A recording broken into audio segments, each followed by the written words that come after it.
Professor Snape said it best. Always. Turns out every movie in the series included teensy-tiny details you missed that foreshadowed future events or explained a special detail in the books. An eye as keen as Mad Eye's would spot some of these Easter eggs, but only a muggle would miss Snape's hidden attack on the Death Eaters. Or why it was so obvious that Hermione was traveling in time. It's all here in the latest video from the Binger. So the best part of this first entry is the chance to discover new examples with every rewatch of The Prisoner of Azkaban. For those not in the know, Hermione Granger uses a time turner in year 3 to get the school schedule she wants, despite certain classes' conflicting times. Hermione only appears in class scenes right after they start, and we even catch her slipping the time turner in her robe during divination. The entire first film is centered around making you believe Professor Snape is the bad guy. Turns out it's Professor Quirrell with Voldemort morphed into his chrome dome who's actually the villain. The film even tells us this early on. When Harry's scar burns from looking at Snape, it's because Quirrell's Voldemort side is facing him right then. Snape even notices and begins to suspect Quirrell because he's keeping an eye on Harry in the scene. Everyone talks about how well the book version of Goblet of Fire hints at the fact that Barty Jr. is disguised as Mad Eye. The film does a good job too, if you pay attention. Anytime Barty Crouch Sr. is in a scene, there's a match cut of his face with his sons. Mr. Bartimus Crouch. Even when Jr. is disguised as Mad Eye. Also, fake Alistair Moody forgets to use his walking cane when chasing Malfoy in that scene. Dumbledore always knew Harry would need to defeat the Dark Lord without his help at some point. He used the Deathly Hallows fable to help guide Harry on the path to defeating Voldemort, but the films show how far back that fable goes. In Dumbledore's office, keen viewers will notice a three-dimensional model of the Deathly Hallows. Something I might have overlooked. Something that would explain why these terrible things have happened. All the way back in the Goblet of Fire. Talk about a build-up for that payoff. This one is so sad that we considered leaving it out. See, Dobby is told by Harry that the free house elf should never try and save his life again after the second movie. In the books, Dobby ends up helping/harming Harry a few more times, before finally saving his life in the escape from Malfoy Manor. This time, Dobby doesn't try to save Harry's life. He succeeds. Except we all know at what cost. The Battle of Hogwarts is a swirl of imagery and sensory overload, but if you can keep focused long enough, you'll notice an Easter egg homage to the first 3 films. Harry, Ron, and Hermione need to get past a troll, giant spiders, and dementors to get to their goal. Any fan of the series knows that those are the 3 big monsters the group faces in the early stories, a tribute to their beginnings. Tom Riddle's room in the orphanage is filled with tiny details, and some were clearly more obvious in hindsight than others. But don't worry, we'll get to it. The less subtle hint is the 7 rocks Riddle keeps from his trip to the beach with his orphanage. They also represent the spark of the idea for Voldemort's 7 horcruxes. See guys, he was planning world domination for a long time. The pebbles prove it. It drove us all crazy as children trying to figure out what Neville had forgotten when he first opened up his Remembrall. Now that we're all adults, we're a lot better at studying the scene and finding the obvious detail the director gave us. Notice how every other student is wearing their house robes? Neville clearly forgot to bring his robes, and made it a habit for the rest of the series to never wear them. When we first see Voldemort in Goblet of Fire, his cloak billows with pure black shadow, and his skin gleams in the moonlight. As the protagonists begin to hunt down horcruxes and dismantle his immortality blanket, Voldemort slowly degrades. His cloak loses saturation with every horcrux, so that by the end he has an ash-gray cloak and dry, flaky skin. It was a subtle note to the audience the Dark Lord was losing power. Sirius Black exclaims, "Expelliarmus!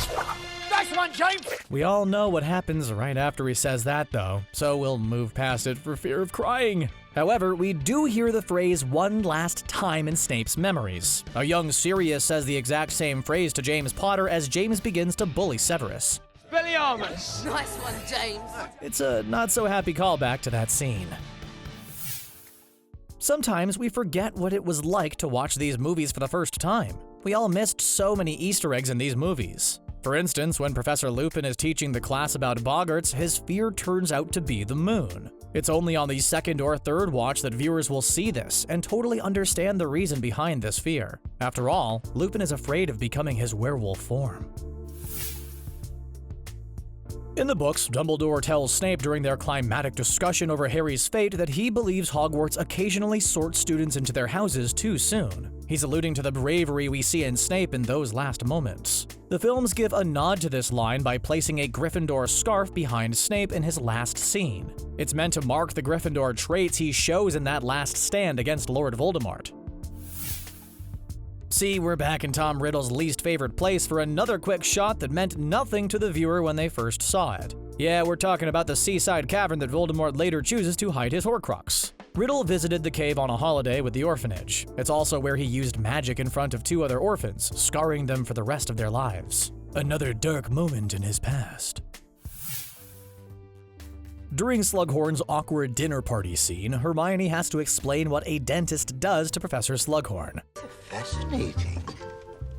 And is that considered a dangerous profession? This dialogue tells us that most wizards aren't familiar with dentistry being necessary. So why then do the Weasleys have a dentist option in their child tracking clock? There's one easy explanation. Arthur is so enamored with muggles that he wanted to include it, which means we have a nice idea of Arthur before we even meet him. Watching Professor McGonagall take on Snape in the early stages of the battle for Hogwarts is the kind of scene we'll never forget. Let's just say we've been rewatching it a lot lately. Turns out Snape is doing a lot more than just defending himself in that duel. Every deflection is aimed at the Death Eaters, so they'll be easy to lock up. Snape then takes both their wands as he flees through the window.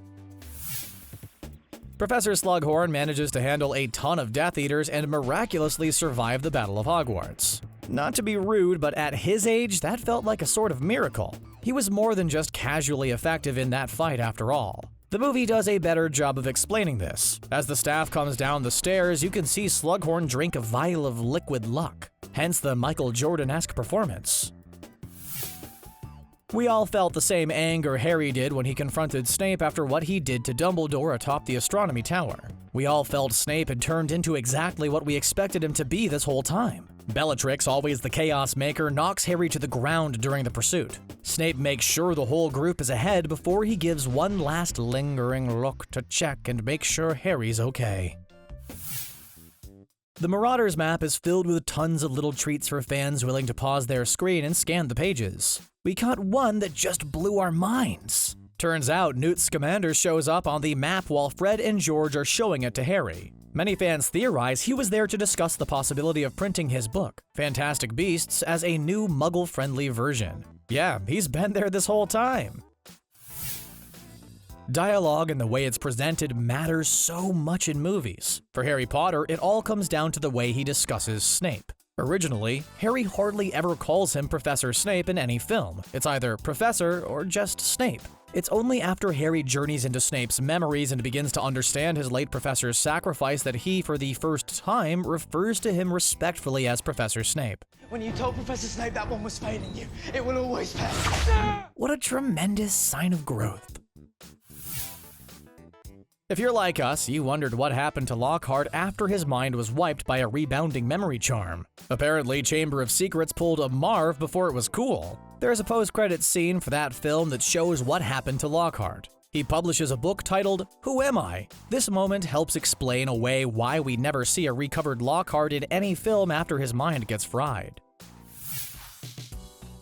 Come on, we all have that one friend that complains about the fact Harry seems to automatically be good at Quidditch in the movies. While he does seem to excel out of nowhere, there's a hint to explain this talent. Watch what happens when Oliver Wood and Harry begin to examine the golden snitch. The minute it flies out of Wood's hand, he loses sight on it, but Harry never does. He's a seeker prodigy. Do us a favor on your next rewatch. Take note of what the background characters do in every single scene. Trust us, you won't be disappointed. For instance, the wizard mindlessly stirring his tea while reading in the leaky cauldron is more important than you think. Yes, he's a famous rock star, but more importantly, he's reading Stephen Hawking's A Brief History of Time. It's yet another hint to the time travel coming later. So this entry was actually a deleted scene that was turned into a background task in the final cut. However, it's another way of showing how cruel the Dursleys are to Harry. Aunt Petunia can be seen in the background of one scene dyeing clothes. She's graying Dudley's old school uniform to hand it down to Harry. It's a big part of the book that explains the big clothes on little Harry that the movie only hints at. That's what the scene 19 years in the future brings us. It shows how the whole group is moving on from the trauma of their final years at Hogwarts. For Harry, his scar symbolically represents how time heals all wounds. His scar is almost entirely gone by this point, and the book mentions how it never hurt again. The healing is both metaphorical and literal here, just what we wanted to see. When we heard about this little fact, we almost didn't believe it, and neither will you. Fans claim Harry goes the entire first film without successfully casting a spell. It's true. The only time he uses magic is when he accidentally removes the glass from the snake enclosure. In fact, his spell use increases film by film as he learns more and more about the magical world he inhabits. All that potential turns into heroics.